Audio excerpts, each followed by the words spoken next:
Hey gengs, kembali lagi di siaran STR Channel bersama Dewek.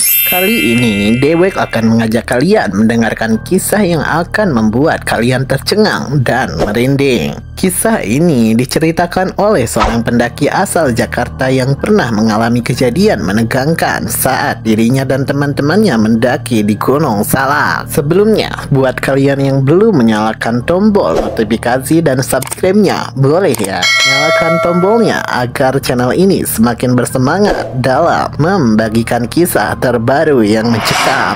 Oke, ini dia kisahnya. Check it out.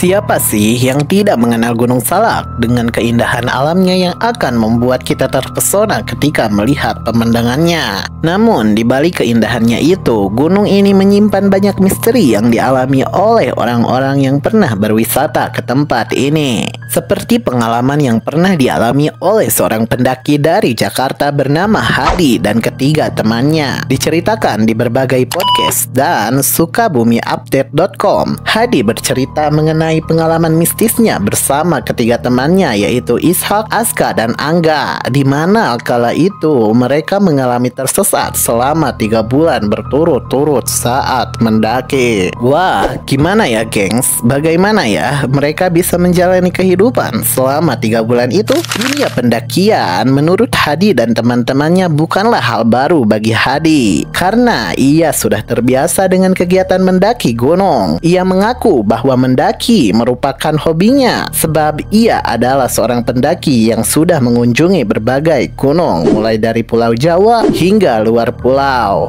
Jadi si Hadi ini sudah terbiasa dengan kehidupan di hutan. Jadi ia bisa lebih profesional ya saat kejadian ia tersesat di Gunung Salak. Oke, lanjut ke kisahnya. Hadi menceritakan pada awalnya ia bersama teman-temannya ingin melakukan pendakian ke Gunung Semeru. Namun kemudian niatnya itu berbelok saat hari H. Hadi dan teman-temannya memutuskan untuk melakukan pendakian ke Gunung Salak. Mereka pun menyepakati rencana itu. Lalu untuk sampai ke Gunung Salak, Hadi beserta teman-temannya melakukan perjalanan dari Jakarta ke Gunung Salak menggunakan jasa transportasi jurusan Jakarta Sukabumi. Hadi menceritakan di salah satu podcast YouTube bahwa kejadian tersesatnya ia di Gunung Salak saat setelah pelulusan atau ambil raport SMA di tahun 2009. Kita lanjut lagi ke Hadi dan teman-temannya yang ingin memulai pendakian. Hadi dengan kebiasaannya saat melakukan pendakian, ia menggunakan teknik kebiasaannya saat mendaki, di mana ia akan menandai setiap pohon yang ia lewati dengan tali rapia. Hal ini ia lakukan agar memberi petunjuk untuk memudahkan saat mereka kembali turun. Pada malam pertama pendakian, Hadi bersama rombongannya belum merasakan kejanggalan apapun. Mereka pun beristirahat sejenak dan mulai melanjutkan perjalanan mendaki pada pukul 5 dini hari untuk mendapatkan sunrise. Mereka pun sampai di puncak Gunung Salak dan menikmati keindahan Gunung Salak dan sunrise yang dicita-citakannya. Setelah merasa cukup menikmati keindahan puncak Salak, mereka berempat pun berencana untuk kembali turun sekitar jam 8 pagi. Saat dalam perjalanan turun, Hadi merasa janggal karena tali rapia yang ia pasang pada dahan-dahan pohon seketika hilang. Ia merasa bingung setelah bertemu di persimpangan jalan, sebab seluruh tanda tersebut tidak ia temukan. Angga, salah satu seorang teman Hadi pun berinisiatif untuk menyusuri jalur sebelah kiri, dan setelah kembali, ia pun memberi informasi kepada teman-temannya dan menyarankan untuk mengambil jalur kanan. Akhirnya mereka memutuskan untuk melanjutkan perjalanannya sesuai instruksi dari Angga. Hadi yang selalu menggunakan akal sehatnya, ia memutuskan untuk berjalan menyusuri aliran sungai dengan harapan dapat bertemu salah satu pipa pabrik air mineral yang ada di kaki Gunung Salak. Namun sayang, harapan Hadi dan rombongannya itu tak kunjung ada juga, dan mereka pun terus mengikuti aliran sungai tersebut. Setelah melakukan perjalanan yang cukup panjang, mereka akhirnya sepakat mendirikan tenda untuk beristirahat terlebih dahulu dulu. Saat tenda sudah jadi, mereka memutuskan untuk memasak untuk memulihkan tenaga. Salah satu teman Hadi menyadari bahwa persediaan makanan mereka sudah mulai menipis. Namun, Hadi selaku kepala rombongan memberi arahan dan meyakinkan teman-temannya untuk tetap memasak. Sebab ia yakin besok akan menemukan permukiman warga ataupun pos pendakian. Pada malam kedua mereka tersesat, Hadi mulai mendapatkan kejanggalan yang lebih menyeramkan, di mana pada saat itu Hadi mendengarkan suara harimau dari arah luar tendanya. Namun ia mengabaikan suara tersebut dan tetap memaksakan untuk tidur. Setelah matahari terbit, Hadi beserta temannya sepakat untuk melanjutkan perjalanannya. Di tengah perjalanan, Hadi mengaku bertemu dengan salah satu hewan namun dengan bentuk tidak wajar.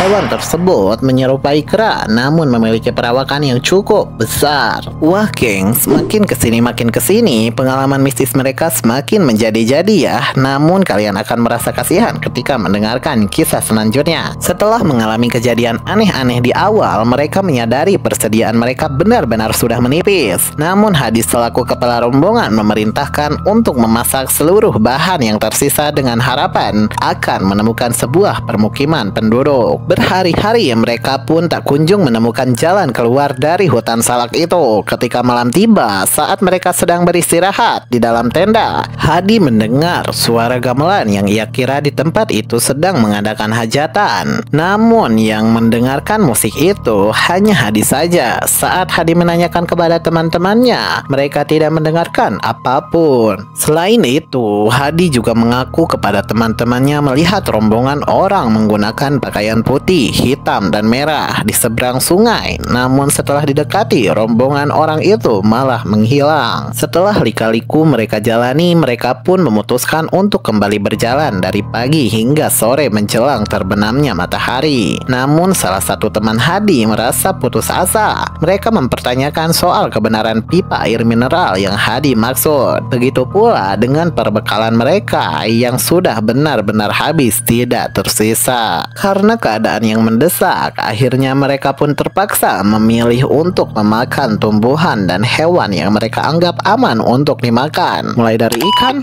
tumbuhan, kucing hutan, hingga ular. Setelah Hadi dan rombongannya merasa melakukan perjalanan lebih dari 1 minggu, pada akhirnya mereka menemukan sebuah jembatan di atas sungai dan dipenuhi dengan kendaraan yang berlalu lalang. Mereka pun berusaha semaksimal mungkin agar dapat mencapai jembatan tersebut, dan akhirnya mereka pun bebas dan mendapatkan tempat keramaian. Sampainya di jalan, mereka langsung mencari tempat makan, dan saat itulah Hadi bersama temannya merasa kaget karena mereka ternyata telah sampai di Cirebon. Pada saat ingin pulang ke Jakarta dan naik kendaraan umum, mereka harus menerima kenyataan bahwa mereka benar-benar menaiki kendaraan dari Cirebon. Sampainya di Jakarta, mereka tidak langsung menuju rumah masing-masing, tetapi menuju ke sekretariat organisasi mereka. Saat sesampainya di sana, Hadi bercerita bahwa ia sudah tersesat di Gunung Salak selama 2 atau 1 minggu lamanya.